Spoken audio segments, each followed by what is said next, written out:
मैं साद इस्लाम हूँ और आप देख रहे हैं घड़ियाला इंग्लिश चैनल। मैं आज आपको उर्दू में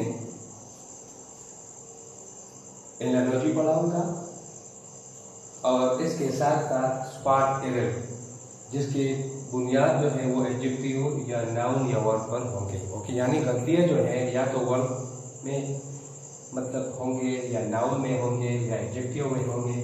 ओके, ये बार बार हम क्यों यही जो है ना लेक्चर आपको लिख कर देते हैं, ये इसलिए कि जो बड़े लेवल के या एडवांस लेवल के स्टूडेंट होते हैं, बड़े टीचर होते हैं, हमें पता नहीं लगता कि हम कहाँ कहाँ गलतियाँ करते हैं। ठीक है, तो अंग्रेज़ी में सबसे पहले या किसी भी लैंग्वेज में सबसे पहले जो है वो फ्लुएंसी आती है, लेकिन इसके बाद एक्यूरेसी पे काम करना पड़ता है। ठीक है, क्योंकि हम जो है कोशिश करते हैं कि बड़े लेवल पर पढ़ाएं और मैं बेसिकली बड़े लेवल का टीचर भी हूँ, इसलिए मैं कोशिश करता हूँ कि मैं जो कुछ भी पढ़ाऊँ वो अक्सर टीचर के लिए हो या एडवांस लेवल के लिए हो। ठीक है, तो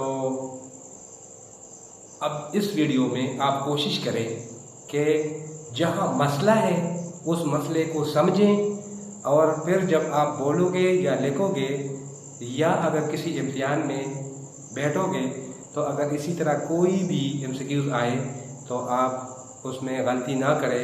आप इसके लिए परेशान ना हो। हम आपकी परेशानी को ख़त्म करने के लिए यहाँ पे लगे हुए हैं और वीडियो पे वीडियो बना रहे हैं। Okay, so spotting errors, adjective, noun and verb. पहला जो सेंटेंस है, he is the most perfect student of the present day society. Sentence तो आपको बिल्कुल सही लगेगा, लेकिन सेंटेंस के अंदर मसला है। मसला क्या है? मसला ये है कि हमारे पास कुछ एडजेक्टिव ऐसे होते हैं कि वो एडजेक्टिव जो है इसके साथ हम कभी भी कंपैरेटिव और सुपरलेटिव नहीं लगा सकते। अगर हम कंपैरेटिव और सुपरलेटिव लगाएंगे तो वो फिर सेंटेंस गलत हो जाएगा और इससे हमारी जो है ना कारकर्दगी पर बुरी असर पड़ती है। ठीक है, तो ये मोस्ट नहीं चाहिएगा। ठीक है, the next one, this table is more round than that table. अभी उन एडजेक्टिव के लिस्ट में पेरिस में एक राउंड भी शामिल है जहाँ पे हम कंपैरेटिव और सुपरलेटिव नहीं यूज़ करते।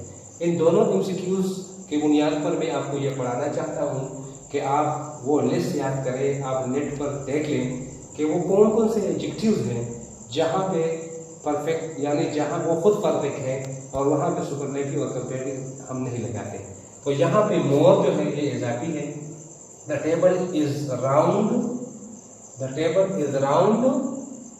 Okay, the table is round if compared with that table or that one. Okay, so this is important.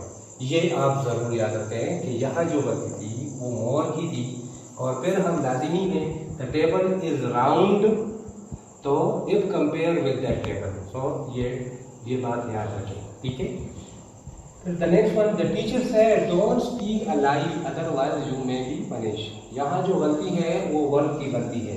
ठीक है, यहाँ कुछ वर्ब ऐसे होते हैं कि वो एक्सप्रेशन के लिए फिक्स होते हैं, तो यहाँ पे जो वर्ब है वो गलत है। स्पीक हम ट्रूथ के लिए यूज़ करते हैं और यहाँ पे जो हम झूठ के लिए यूज़ करते हैं वो टेल अ लाई है। तो याद रखो ये बात, कभी भी ये गलती ना करें। ठीक है, नंबर 4 पर आते हैं। The students requested the principal that they had given the examination, they had time to go on a study trip. So आपको बिल्कुल ठीक लग रहा है सेंटेंस के अंदर कि बिल्कुल ये तो बिल्कुल ठीक है, इसमें कोई मसला नहीं है। नहीं, क्यों नहीं जी, इसमें गलती है। वो कौन सी वर्क की? बहुत टेक्निकल, बड़े बड़े टीचर भी नहीं समझते हैं। यहाँ पे अगर स्टूडेंट इम्तिहान देगा तो टेक वर्ब आएगा, उल्टा हो जाता है। और अगर टीचर टेस्ट देता है तो गिव। टीचर कहता है I will give you test, student कहता है आई विल टेक दिस। ठीक है, और यहाँ पे उल्टा हो जाता है इसलिए कि हमारे पास ये क्लूज मौजूद है, तो यहाँ पे टेकन चाहिए, न कि गिवन चाहिए। ये इंपॉर्टेंट बात याद रखें। अच्छा, the next one, in today's speech मौलाना साहब has said that the wages of sin are hell and they should not commit sin. कोई आपको नजर आ रहा है कि वर्क, और ये जो है ना इधर मसला है सब्जेक्ट वर्क की, वो बात है कि यहाँ पे वर्क की गलती है, द वेजेस ऑफ सिन। तो वेजेस यहाँ पे हम सिंगुलर यूज करते हैं, कभी भी हम the wages of sin is hell and they should not commit sin. So यहाँ पे जो मसला था आपने देख लिया।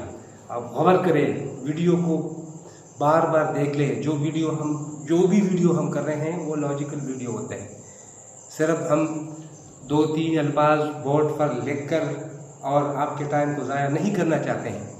हम चाहते हैं कि जो कुछ हम सीख चुके हैं वो हम अपने स्टूडेंट तक किसी भी तरीके से मुंतकिल करें। हम एक जगह पे पढ़ा सकते हैं, न कि हम पूरे पाकिस्तान में पढ़ा सकते हैं। इसलिए हमने ये तगदो शुरू की है, ठीक है। तो मैंने खुद भी बहुत तगदो की है। अगर कोई टॉपिक की ज़रूरत होती, कोई यूट्यूब, कोई इधर उधर मैं देख लेता, तो अभी तक मुझे चंद टीचर के अलावा कोई बस एक टॉपिक मिला है, बस 2 अल्फाज उसने कह दिए हैं, बस बात ख़त्म हो गई। तो ऐसा नहीं चलता, ठीक है। तो ये इसलिए हमने ये कोशिश शुरू की है। अच्छा, अब ये इम्पॉर्टेंट बात, एनालॉजी आप देख रहे हैं, ये करस्पॉन्डेंस को कहते हैं, एसोसिएशन को कहते हैं कि एक चीज़ का दूसरी चीज़ के साथ किया जो है ना, ऐसा करस्पॉन्डेंस है।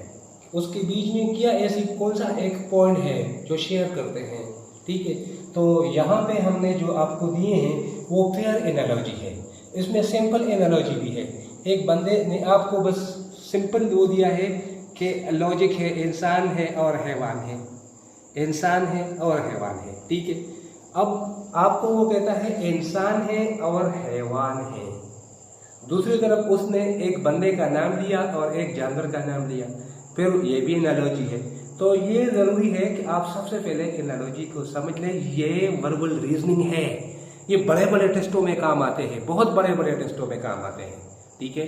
कोई भी टेस्ट हो, GRE है, कोई बैंकिंग हो, कोई MCAT, ECAT, CSS, किसी भी टेस्ट के अंदर आप जाओगे आपको इसका सामना करना पड़ता है। और ये बहुत इम्पॉर्टेंट बात है, हम अगर एनालॉजी को समझेंगे, इस लॉजिक को समझेंगे कि क्या लॉजिक है, तो कान मारो, रट्टा न करो कि आपने चंद घंटे कर दिए, वो रट्टा नहीं आता।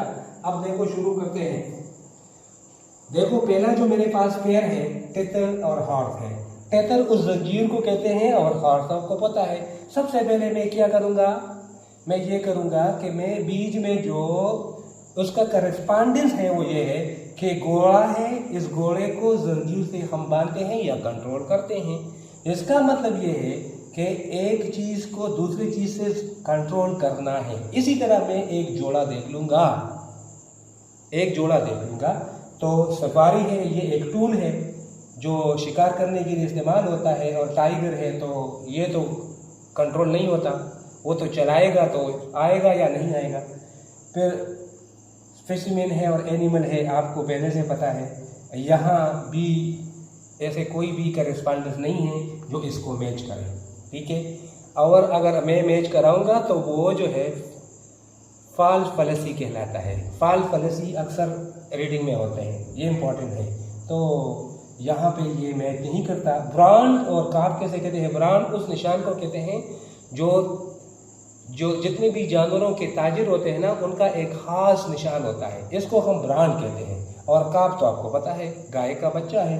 तो लिहाजा यहाँ पे भी कंट्रोलिंग की कोई बात नहीं है। मजल कैसे कहते हैं, जो तोतनी है कोई जानवर की, इसको हम मजल कहते हैं। और डाक तो आपको पहले से पता है, तो इस तोतनी ने तो डाक को कॉल नहीं किया है, कंट्रोल नहीं किया है। अब मेरे पास जो आया फिटर हम कहते हैं, हथकड़ियों को कहते हैं। और प्रिजनर जो है हम, तो फौरन जो है आपके जहन में एक बात आई है कि एक इंसान है, उसके हाथ में जंजीर है और उस जंजीर से उसने बांधा है घोड़े को। और इसी तरह पुलिस वाले ने जो कैदी है उसके हाथों में हथकड़ियाँ डाली हैं और हथकड़ियों से उसने उसको कंट्रोल किया है। लिहाजा यहाँ पे जो है ये लॉजिक क्लियर है। और करस्पॉन्डेंस जो है वो ये है कि देखो यहाँ देखो प्रिजनर और हार्ट एक जैसा है, और यहाँ तितर और ये पिटर जो है उसकी, यानी जैसे मैथ्स के अंदर आप जो है प्रॉपर और इम्प्रॉपर वाला सेट पढ़ते हैं कि ये देखो, इसी तरह ये एनालॉजी के अंदर भी ये मुमकिन है। और ये मोस्ट इम्पॉर्टेंट बात हुई क्लियर। अब आपको समझ में आ गया है, शाबाश, ये अच्छी बात हुई कि आपको एनालॉजी समझ में कुछ आ रहा है, और उम्मीद है कि आप जो है ना इस बुनियाद पर आगे जाकर बहुत कुछ सीखोगे। अब देखो दूसरा पॉइंट है और ऑड है। अब शायर है, शायर और ऑड जो है एक नज़म की एक किस्म है। शायर जो है यानी लिखने वाला है, जो कुछ जिस पर वो काम कर रहा है वो ऑड है। अब हमारे जो वो जो हमारा करस्पॉन्डेंस है वो एक ये है कि करने वाला और जो काम हो रहा हो उसका करस्पॉन्डेंस है। तो फिलासफर तो आपको पता है जो फलसफी है, और नेचर तो ये फलसफी तो ऐसा कर नहीं सकता, वो तो नेचर को अपना बना नहीं सकता। ड्रामेटिस्ट जो है ड्रामा देखने वाला है, वो सीनरी को वो कर नहीं सकता, वो नेचुरल चीज़ है, करस्पॉन्डेंट नहीं है। और ये जो स्कल्पटर है, जो मुझसे मसाज है, वो मार्बल जो है ना वो नहीं कर सकता, वो नेचुरल चीज़ है। अब देखो यहाँ पे सीम स्ट्रेस उस खातून को हम कहते हैं जो सिलाई करती है, जो टेलर है। ये अच्छी बात हुई, ये हमारा पॉइंट आया। अब काम हो गया जी। हम देखो कि एक खातून है, बैठी हुई है, जिस तरह शायर जो है वो बैठा हुआ है, खातून जो है सिलाई कर रही है किस चीज को? गौन को। जानते हैं गौन को, चोखा जैसा चीज। और इसी तरह शायर मामा जो है वो ऑल्ट को जो है लिख रहा है।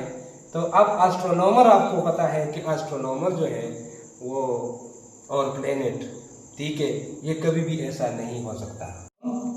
पढ़ा रहे थे एस्ट्रोनॉमर को, तो नजूमी है और प्लेनेट है और सियारा है, तो ये तो बिल्कुल नहीं बनता। अगर मैं लिखूंगा तो ये फाल्स फलसी बन जाएगा। इसका मतलब यह है कि आपस में कोई करस्पॉन्डेंस नहीं है। बहुत ज़रूरी है, लॉजिक के लिए बहुत ज़रूरी है। ये मोस्ट इम्पॉर्टेंट टॉपिक है, मोस्ट इम्पॉर्टेंट टॉपिक। अगर हम एनालॉजी को सही तरीके से सीखेंगे तो हम एक अच्छा राइटर बन जाएंगे, और सीसिस तो हमारे जेब में है, और बाकी बड़े बड़े जो है एग्जामिनेशन वो हमारे जेब, यानी वो कामयाबी जो है ना हमारी मुकद्दर है। ये बहुत ज़रूरी है, बहुत ज़रूरी है। अगर कोई राइटर और कोई रीडर इस काम को समझे कि ये वर्बल रीजनिंग किया है और ये रीजनिंग क्या है, ये क्या है, ये क्या है, फिर कोई मुश्किल नहीं है। अब देखो आते हैं एक और पहेली की तरफ। लगता तो बहुत आसान है, लेकिन उसके लिए बहुत जो है ना फिक्र की ज़रूरत होगी और इल्म की भी ज़रूरत है, और सबसे दूसरी बात यह है कि सोच की ज़रूरत है। अब सोचो, आप इन्फर करें। स्टेज है और एक्टर है। अब कॉन्सेप्ट क्लियर है। स्टेज उसी जगह को कहते हैं जहां परफॉर्मेंस होता है, यानी और एक्टर वो परफॉर्मर होता है। तो प्लेस और वो परफॉर्मर की बात है।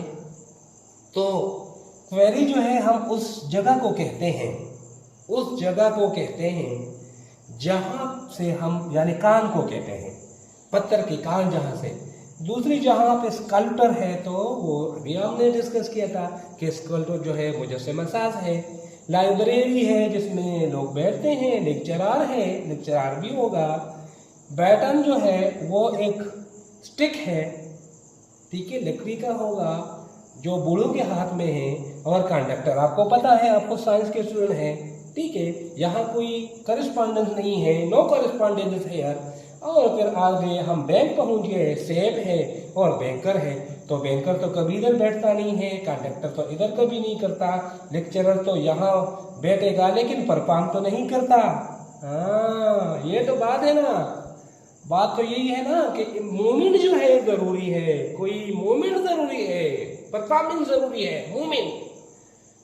अब ये आई बात, ये हुई बात। ये रैंक कहते हैं वो जगह, वो बर्फ जिस पर स्कैटर खेलता है।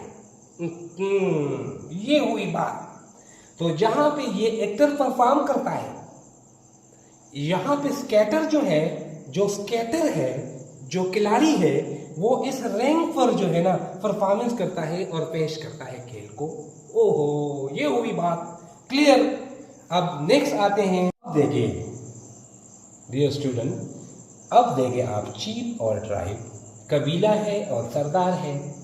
तो यहाँ पे जो करस्पॉन्डेंस है ये कलेक्टिव नाउन जरूर है, इधर इंडिविजुअल है, ठीक है, और फिर कोई कबीला है, हॉल है। तो यहाँ पे जो हमारे पास और जो उन्होंने ऑप्शन दी हैं, मैस्कॉट कहते हैं, यानी वो निशान जो पता की निशान हो, और ट्रुप तो आपको पता है कि ट्रुप है, ठीक है। तो यहाँ पे वो नहीं बन रहा है, ये चीफ है, चीफ और ये ट्राइब है, ये नहीं बन रहा है, यहाँ हमारा कोई वो नहीं बन रहा है। वोटर है और सेनेट है, तो ये कभी ट्राइब होता नहीं है, तो इसका भी नहीं बनता, इसलिए कि चीफ लीड करता है, वोटर लीड नहीं करता, यहाँ लीड करता है। यहाँ हमारा जो इम्पोर्टेंट करस्पॉन्डेंस है वो लीडिंग का है, मुझे लीडिंग का चाहिए। पार्टनर है और मैरिज है, तो यहाँ पार्टनर और मैरिज ऐसा कोई लीडिंग का वो नहीं है, लिविंग का होगा लेकिन लीडिंग का नहीं है। अच्छा, यहाँ कैप्टन साहब आ गया और टीम आ गया, और यहाँ म्यूजिशियन है और बैंड है, तो म्यूजिशियन जब जमा हो जाते हैं तो बैंड बनाते हैं, लेकिन कैप्टन कभी जमा होगा तो टीम नहीं बनाता। यहाँ पे बेहद इम्पॉर्टेंट बात आ गई, जिसका हमें इंतज़ार था, जिसके पीछे हम ढूंढ रहे थे, जिसको हम ढूंढ रहे थे, इसके पीछे हम भाग रहे थे। सॉरी, उर्दू बहुत कमज़ोर है, नाराज़ नहीं होना, सॉरी, ठीक है। तो ये देखे look, so our target was what, captain and team, so captain leads team, so no this analogy is correct and the rest of they are false analogy, not true analogy. Important for what? Important for reasoning, important for verbal reasoning. Okay, very important, very important. Then this is very important, scotch and rumor. What is scotch? Scotch, to put an end to something. Rumor, you know about rumor, अफवाह। Divert, तब्दील करना, traffic जो जानते हो, तो traffic को driver करते हैं, ख़त्म तो नहीं करता।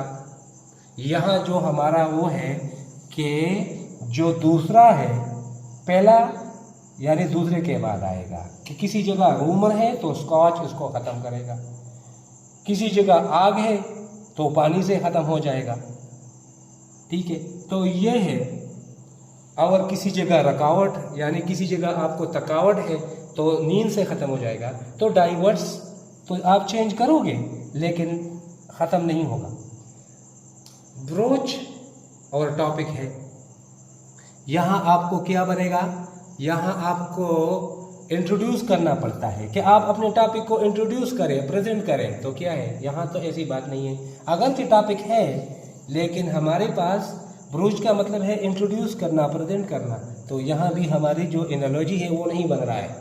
इसलिए कि मुझे तो ऐसा काम चाहिए कि पहला दूसरे को ख़त्म करे, पहला दूसरे को ख़त्म करे, suppress and right, yes. Single और फायर यहाँ नहीं है, स्प्रेड और गॉसिप यहाँ भी नहीं है कि गॉसिप है और इसका फैलना है और फायर है और ये जो है ना, ये भी नहीं हो रहा है। यहाँ में हमारा जो जिसका हमें इंतज़ार था वो है सप्रेस और राइट। राइट कहते हैं कि किसी जगह बहुत ज़्यादा शोर और हो, कोई हालात ख़राब हो, तो हम इसको फिर सप्रेस करते हैं, जिस तरह आजकल पाकिस्तान में हो रहा है। मुख्तलिफ़ जगहों पे राइट हैं और हुकूमत पाकिस्तान की कोशिश है कि वो अपना कोई भी जो है ना मतलब तदबीर चलाकर लोगों को सप्रेस करे, ठीक है। तो ये इम्पोर्टेंट बात ये हमने सीख लिया। अब आई बात कि हम लोग क्या करेंगे कि रीडिंग के बगैर आप कभी भी एनालॉजी क्यों नहीं सीखेंगे। एक वीडियो देखकर 10 वीडियो देखकर आप नहीं बनते। इस वीडियो में सिर्फ आपका कॉन्सेप्ट क्लियर होता है, फिर आप खुद जो है इस पर काम करना शुरू करें और वीडियो शुरू से लेकर आखिर तक देख लें और आइंदा और आने वाली वीडियो का इंतज़ार करें। इंशाल्लाह बहुत फ़ायदा होगा। Thank you.